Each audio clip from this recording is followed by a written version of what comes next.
Welcome to Two Angry Men, the newest podcast with Los Angeles Magazine's own Mark Garrigus and TMZ's Harvey Levin, where the two get together and talk about the biggest legal stories of the day. Enjoy. There are a couple of options here. One option is supervised visitation, which will never, ever work with Kanye West. Can you imagine somebody sitting down in Kanye's house saying, Kanye, don't do that? Welcome to the Two Angry Men podcast. Harvey Levin here. Mark Garrigus here. Actually, we're going to expand it from two angry men to three old white guys today. How's that? Because Dr. Phil is with us. Phil, we are so happy you're here. Thank you. Yes. Well, thank you guys for having me. Very proud. Well, you are the perfect person to talk about this. We have been spending a lot of time at TMZ over Kim Kardashian's dilemma on how to deal with the father of four of her kids, their kids, who is just uncontrollable. I mean, everybody knows that he is now hardcore anti-Semitic. He embraces Hitler, but also he is now, talking about Kim as a sex trafficker. He is talking about the man always makes the decision. He is taking their daughter, their 11-year-old daughter, North, to a studio to interact with Diddy and the Tate brothers. And he is not stopping. It's getting worse and worse. So I've talked to people who are kind of in that world who are saying, what does Kim do at this point? We're told she's afraid if she goes to court, it's going to set him off even more to try and strip him of legal or physical custody. They have joint custody now. If she does nothing, it's going to create a problem. She wants the kids to have a relationship with the father. So the reason I wanted to talk about this today is that what I've been looking at is this, that if Kim does nothing, she could get in trouble if he puts the kids at risk. So what the hell does she do? Well, you're describing a very difficult, but sadly not an unusual situation where one spouse or another goes down toxic highway. And look, obviously, the best situation for any child is to have a relationship with both parents if those parents are healthy.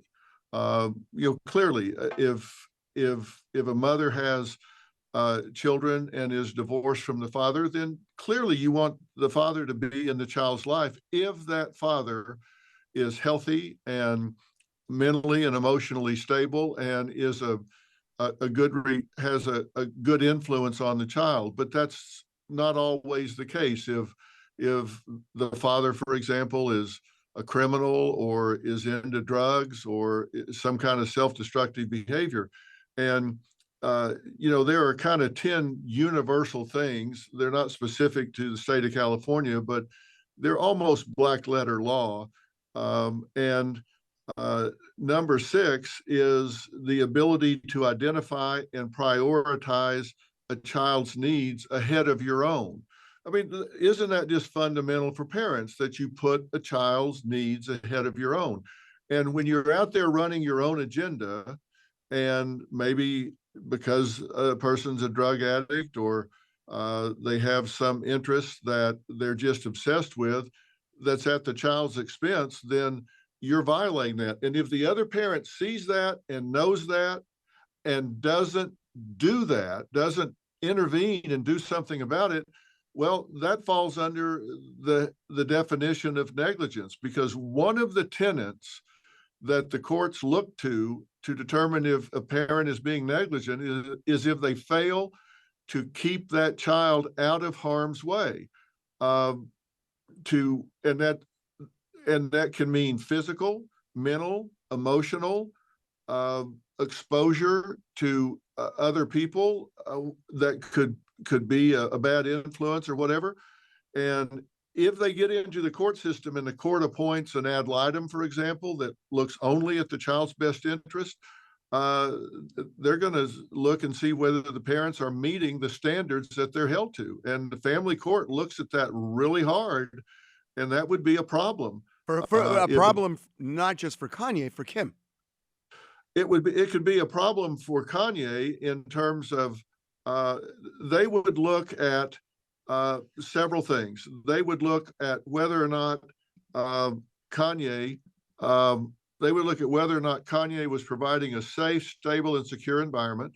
They would look at whether he was identifying and prioritizing the child's needs, showing an ability to empathize with and meet the child's needs, whether or not there was an ability to regulate impulses and emotions on the parent's part, whether there was the ability to assist the child in developing and maintaining appropriate relationships, and did the parent exercise appropriate judgment regarding the child's welfare. Okay. All of those things would come up, but that would be a problem. Well, but Harvey, I think your point is you're saying if Kim doesn't do something, and I don't disagree with that in theoretically, because we've got a couple of cases where we're defending mothers who didn't do something and have actually, it's escalated to a criminal kind of prosecution. And Phil, as always over the years, is spot on when he says, unfortunately, this is a situation that is often told. I mean, all you have to do, it's heartbreaking actually, to watch some of these proceedings where a judge has to try to balance the two narratives here. I mean, on one hand, you've got Kim, who has got 4 children here, and she loves them to death, and she doesn't want anything, and she doesn't want them exposed. You've got Kanye, who obviously is madly in love with his kids as well, but has got his own challenges. So some judge is going to, at some point, they've tried to keep it out of the public eye, but some judge at some point is going to make the hard call. Well, here's the thing, though. I mean, they have a structure where if there's a disagreement, they go to mediation for a minimum of 3 hours. That happened when Kanye took North, their eldest daughter, to a recording studio, recorded a song with Diddy. The Tate brothers show up. Kim sensed danger and told the bodyguards, get her out of there. And was really worried for her danger, not for her safety, and not just at the recording studio, but when she goes back to school and the kids hear about it and everything else. So they go to mediation because Kim doesn't want the song released, and that's on a Friday. They're in mediation. Kanye agrees, I won't release the song. On Sunday, he releases the song. So mediation isn't working. He doesn't listen. She knows it could create danger, but she doesn't know what to do. So what I'm thinking, and this is not a hypothetical, this happens all the time in California with celebrities. People call the Department of Children and Family Services and they say, check on this family. This kid's at risk. DCFS has a duty to go out. And if they go out and say to Kim, we agree with you, there's a danger here, what have you done? And she can't answer, then she's in trouble. Am I wrong here? Well, look, I can give you 2 examples that jump out at me immediately. I mean, Michael Jackson, that is exactly what happened 20 years ago. And somebody had called DCFS. They came out. They had to do kind of with Prince and the other 2, and Paris and Blanket. They had to do an investigation. I've had that happen with another person who I probably will keep them and have them remain nameless. You can even just, unfortunately, in this day and age, anonymously report, and they will come out, they'll initiate an investigation. So yes, that is true. I think the thing I would like to hear Phil's take on is, what do you do when you have somebody like Kanye, who is a creative genius and obviously at times kind of wobbles between that and the litany of horrors that he has a mental illness, detailed. Mark. I mean, we should just lay it out. I mean, it's public. He's talked about it. He has a mental illness, and a serious one. Yeah, and she's trying to, by the way, the song that you mentioned and the situation, I've got so many conflicts here. At one time, we've represented the Tates. I've ongoing, over the years, represented Diddy, and I understand Kim's predicament, if you will. And I think as you've detailed it, she wanted to try and keep it from becoming public, and unfortunately, it hasn't. And so, what do you do with that, Phil, when you've got somebody like this who, at least as of right now, it doesn't appear that you're going to be able to institute any kind of fencing or guardrails around it? Well, let me put it this way. I'm always slow to invite the government into a situation. Frankly, when you decide that you're going to go to court and invite the government into your family, that is fraught with danger, because listen, these judges are not King Solomon. They don't have all the wisdom in the world, and you have no idea what he or she may do, and they can put a real burden on the family. But it begins and ends with this, Mark and Harvey. As a parent, you have an undivided loyalty to your children. It don't make a damn what else is going on. You have an undivided loyalty to your children. It doesn't matter whether they're celebrities or you work at a factory or whatever. You owe a fiduciary duty to those children, and you've got to take whatever measures are necessary to protect their physical, mental, emotional well-being. And if you can negotiate that, if you can do that, and you can predict that it's going to stick, then obviously that's great. And if you cannot, if they make agreements and don't keep them, if they violate the agreements, then you must immediately and with intention seek whatever methods available under the law to compel the other side to comply and do what's necessary. And if you need an emergency intervention, then you get that emergency intervention. What we do not want is for these children to wind up in foster care, because that system is broken. And what will happen with these kids, and you think, well, with this kind of money, they're not going to wind up in foster care. That's wrong. If DCF gets involved and thinks one parent is not reacting and the other parent is unstable, they will take them. Now, they're likely to put them with a family member rather than strangers, but you don't want these children hung out to dry. But that's really shocking. I mean, the idea that Kim Kardashian, who loves these kids, who's dealing with a mentally ill ex-husband who is off the rails, could actually lose custody by doing nothing, even though she loves them. That's breathtaking. That is absolutely a possibility. And this isn't even a close call that she could lose custody of these children. I've not met Kanye. I've certainly not evaluated him. I cannot render an opinion on what his pathology is or is not. But the behavior that is observable is troubling. And I can tell you, having worked as an ad litem and having worked as a court-appointed expert in these matters in the past, just what is available to be seen from a distance would be cause for a court to take notice and intervene and say, okay, what's the mother doing here? And if the answer is nothing, there's no motion before the court, there's no petition to protect the children. At that point, I mean, Mark, would the court not appoint an ad litem to protect the children and immediately start taking measures? In this case, everything I know, I don't think that there's any chance that anybody's going to do anything, because Kim has been so proactive. She's tried to do, you can just tell, she's tried to do everything humanly possible, discreetly and in a conciliatory way. And then kind of I mean, if anybody, whoever's advising her, I think is giving her great advice in this sense.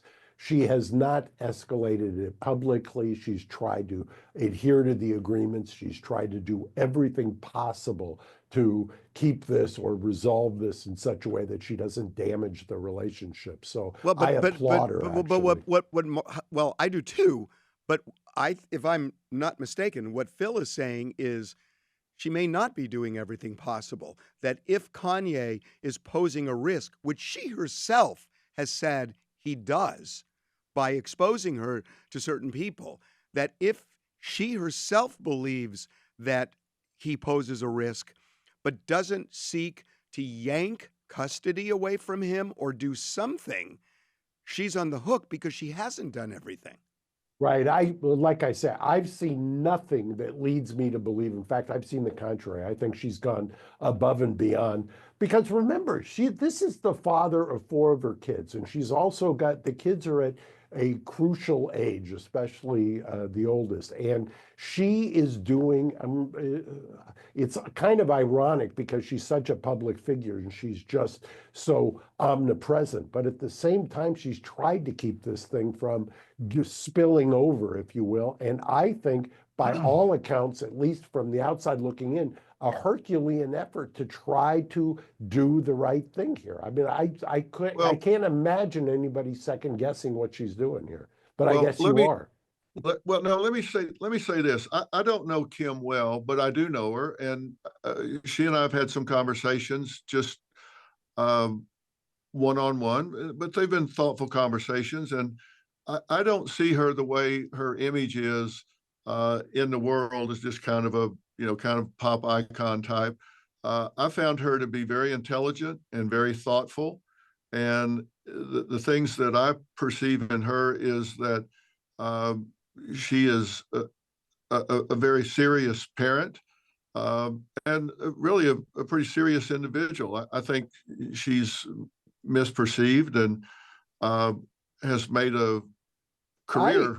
I agree. I don't, like I said, I would agree with you wholeheartedly, Phil. I think she's incredibly impressive, both as a human and businesswoman. I mean, soon to be lawyer.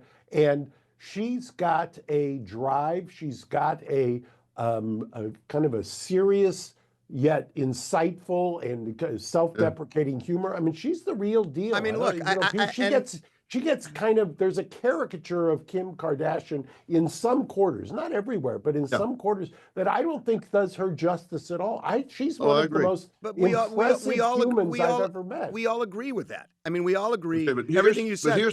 But what does she point. do? She's got a huge problem. His name is Kanye West. She's got to do something with it.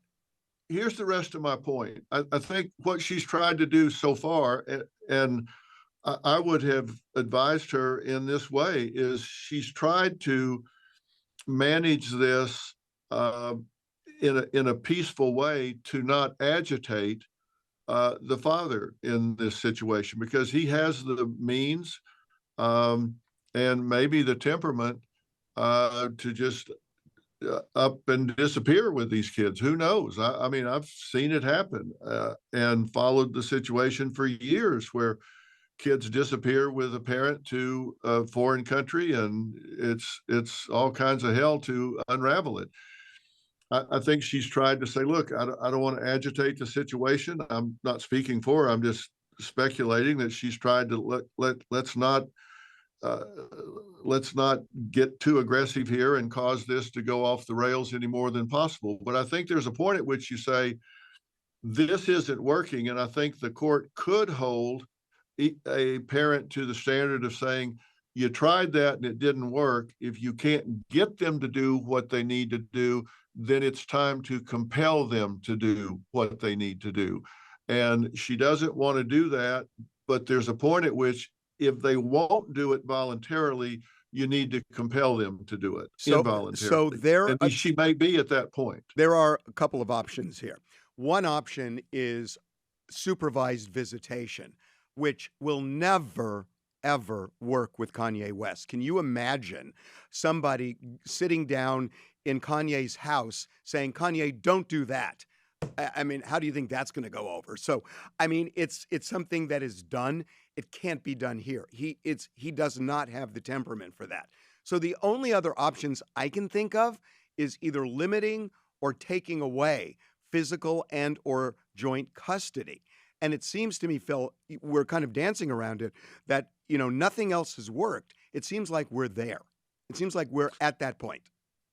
Well, that's what I'm saying is, my fear for her is that someone will be appointed to evaluate the situation and say, it's time to compel his compliance with the guidelines that I set forth, putting the child's interest ahead of your own, maintaining a stable environment, being careful who they're exposed to.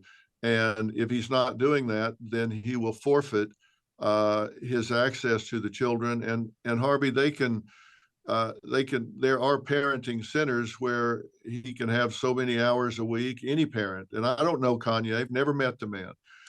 So I cannot render a professional opinion about that, but I can tell you that there are situations where they have to go to a center where there are police officers there, and they see their children in a controlled environment where they can't say no.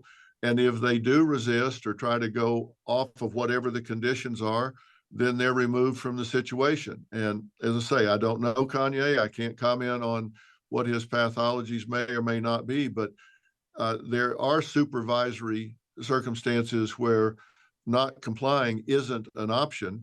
And then the next step is there's no visitation at all. If you can't do it with supervision, then you can't do it at all. And I've seen that happen many times. And then finally, they lose visitation, and then they can ultimately have their parental rights terminated. It just keeps stepping up however far a parent wants to push it. So I'm really, both you guys, I've always wondered about this, and we've talked about this in our office here. You have a parent who is racist, anti-Semitic, and just awful, in the way he talks about other human beings, loving Hitler. What do you do with that if you're the other parent?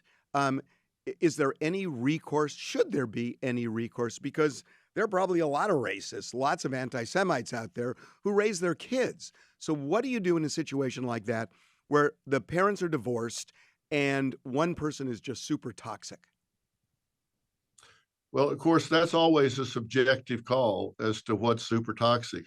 To me, I spent a couple hours yesterday in a very agitated confrontation with an anti-Semitic pro-Hamas agitator in this country that I think is just awful. But there are people that I will get so much hate mail over that. So, I mean, it's subjective. Some people would think I'm the problem, not her. So it's in the eye of the beholder. But when you are doing things that are not subjective, they are objective, where you're putting a child in harm's way by people that have criminal backgrounds, or they're doing drugs, they're doing illegal things, or you're driving fast or under the influence. And I'm not saying any of these things are taking place, but there are things that are objectively defined that you can point to limit that parent's access to the children. By the way, this is a perfect example of why for over 40 years I've assiduously avoided family law, because exactly. I mean, it is what a disastrous, and just there's rarely a good solution in these cases, or rarely, and you just, people always say to me when doing criminal law, how do you handle criminal law? How do you deal with that? And I said, the only place anybody ever gets shot outside of a courthouse, if you ever look, is always outside of a family law courtroom. It is the tensions and people at their worst. Yes, and domestic violence are the most dangerous calls that police officers respond to. And Mark, another big problem is there is a terrible communication link between family court and the criminal court. They don't communicate well. So family law judges seldom know, or too often don't know what's happening with one or other parent on the criminal side of the docket. They just don't get that information. That is so true.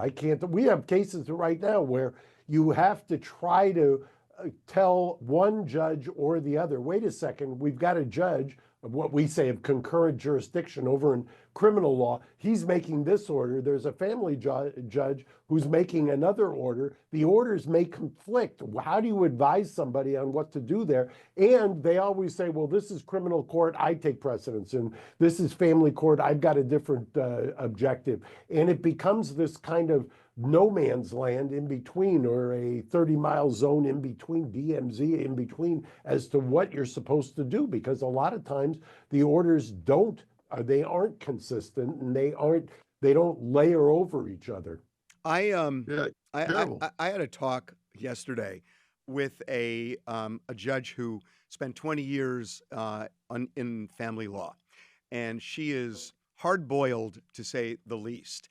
And she said to me, she said, what happened with Kanye, what you're seeing today, did not happen overnight. And Kim must have known something a long time ago. And it was almost like she was saying, you know, Kim kind of went into this knowing there was trouble. And she never kind of closed the loop on it, saying, are you saying this is Kim's fault? But that was certainly the intimation that if you're going to have kids with somebody who's off, that there's some assignment of blame. I don't believe that, but this judge seemed to think so. And what do you think? Well, that's a dangerous situation. I mean, that's what I'm talking about. Yeah, I was going to say with Phil, that is always your worry, that somebody is going to kind of default to that thinking. They shouldn't. I mean, if Phil has indicated that he's talked with Kim, I don't know how well he knows her. Harvey, I don't know if you do. I consider myself at least somebody who has talked with her, and that it just is such a bridge too far to say to somebody, well, you've had 4 kids, it's now your fault because you've had the kids. If the kids are healthy and you're doing your best to raise them, I mean, I don't see any kind of a pathway, the productive pathway, to say, well, why did you do it? Why did you procreate with this particular individual? Who knows what went on, how this unfolded? Yeah, I mean, I agree with you. I was just interested that she's had a lot of these cases, and I think her tolerance level is limited. Well, I'll be very clear. I don't know Kim well. I've had brief conversations with her and walked away impressed that she was different than the image that's portrayed in the media. And I will say that people can be very different with their mate behind closed doors than they are with their brand or their persona. You know, they can have a real bad boy image out in the world, and behind closed doors, they can be completely different. So I don't think you can judge someone on their private relationship with somebody. And also, if you get someone like, for example, I've dealt with people that are bipolar, and they can be just absolutely out of control, doing insane behaviors.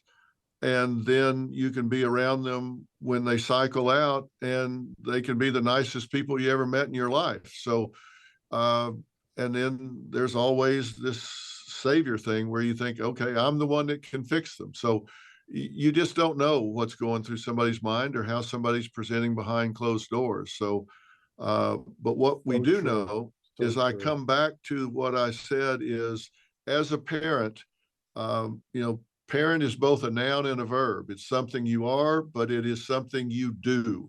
And what you do is you show undivided loyalty to your children. They come before everything else. And if you can't get someone to do what they need to do voluntarily, then you have to compel it. That's all it comes down to, that. And parents are held to that standard at some point, and that will happen in this case sooner or later. And I just hope it's before something bad or worse happens. I mean, clearly some things have happened already, but you just hope that it's not something terribly, terribly tragic before somebody intervenes to compel compliance. The final thing, let's say that Kim ends up going to court and saying, look, he is a danger to these kids. It's not in the best interest of the kids for him to have either legal or physical custody. And Kanye talks to the judge and acknowledges that he is anti-Semitic, that he is racist. He's talked about that he feels the man should have the final word, and that's his point of view on life. Should a judge use that in making a decision on whether to strip him of custody? But legally, they're very limited on if the way you're posing a hypothetical there. It's not something that they're going to with any great moment be able to at least issue an order on, because you're going to have a situation where somebody is going to contest it on the basis of free speech, and then it's whether or not. But doesn't the best interest of the child trump free speech in this situation? Not necessarily. I think when you cast it in a different hypothetical, like you did when we started talking about that, then I can kind of see a judge saying, no, I'm going to stop it. To Phil's point, you hate for the government to have to insinuate themselves into this, but at a certain point, that may have to happen. Phil, you get the last word. Well, I've had husbands say, look, my wife is sleeping with 5 different guys right now, and we have 3 children. And so I'm going to the judge and saying, she's sleeping with everybody in the neighborhood. I want custody of my children. And the judge always says the same thing. Unless she's doing it in front of the children, that is not relevant to her fitness as a mother. And say, are you kidding me? She's behaving like a whore. She's out doing all this stuff. Well, unless she's doing it in front of the children, that doesn't matter. And people say, how can you say that? She's immoral. She's doing this. She's doing that. You have to get down to something that bears directly on the welfare of the children. And if this anti-Semitic conduct and beliefs is putting these children in the presence of those that are doing violence, and they're taking them to those kinds of meetings or something where the violence could break out, or they're involved in committing hate crimes or something like that, then it could meet a standard. But just a belief system, it's going to be difficult for a judge to use that as a peg to take someone's children away from them. As distasteful as that is, you've got to say they're putting the child in physical, mental, emotional harm's way. We would see that very clearly, but legally, I don't know that would meet the standard. Mark, what do you think? I think you're spot on. I think you're absolutely spot on, which is why Harvey gave you the last word, and why we're going to bring you back very soon on a couple of subjects that I want to talk to you about. By the way, Mark, I don't know if it was obvious to you, but when you kind of look at the two of us, Phil and me, yes, it's pretty clear who's older, right? Yeah, I mean, come on. Yeah, he's a day. Harvey, Phil is 1 day older than me. Wow. Yeah, he is 1 day older than me. It's a good thing about being bald. You look the same all the time. It's really true. It's absolutely true. You look the same as you did 20 years ago. I'm going to say, you haven't aged at all, Phil. It's unbelievable. Oh, gosh. Hey, Phil, we just love having you on. Thank you so much. Thank you. Thank you so much. Hey, thanks a lot, you guys. I really appreciate the opportunity to talk about this, because I think it's very instructive for people that, aren't celebrities but are in these situations. And I hate to see children being pawns in custody situations, and parents using them as a rope in a tug of war. And as I say, I can't weigh in on Kanye or whatever, because I don't know him, but clearly this is a difficult situation, and I have confidence that Kim will find her way through this because she's a thoughtful woman, and I hope she does the right thing here. And God bless these kids because they seem to be doing well. Yeah. They sure do. They sure seem to be. By the way, that song, I won't be the music critic, but it's a heck of a song that was dropped. Oh, by the way, what I'm told is Diddy didn't know he was being recorded and he's pissed off. I think that's really? I think that's accurate, but I won't go there. So I'll just leave it at of course endorsing you won't go there. Kim, endorsing Kim as a great parent and a tremendous human being. Okay, guys, thank you so much. All right. Phil, you're the best. Thanks a lot. Thank you. Thanks, See you later. Bye, Thanks, Harvey. guys. Take care, guys. Okay, Mark.